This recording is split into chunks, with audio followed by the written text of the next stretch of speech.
Hello guys, bumili pala ako ng cooking set sa Lazada. At sa harapan nito makikita nyo, windshield po yan, na kahit may malakas ang hangin, hindi mamamatay ang apoy. Ang loob ng box na yan ay may kaserola, may kawali, at saka may initan ng tubig. Ang laman pala ng initan ng tubig ay mga nasa 2 hanggang 3 baso. Okay, at saka yung laman ng kaldero naman ay hanggang kalahating kilong bigas lang. Siguro. Tapos meron namang kawali para kung gusto mong magluto ng ulam. Okay, para pala umapoy ang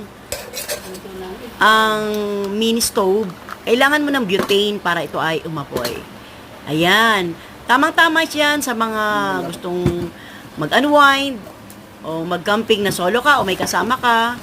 O pwede rin naman siguro sa pamilya, kaya lang paulit-ulit lang ang luto.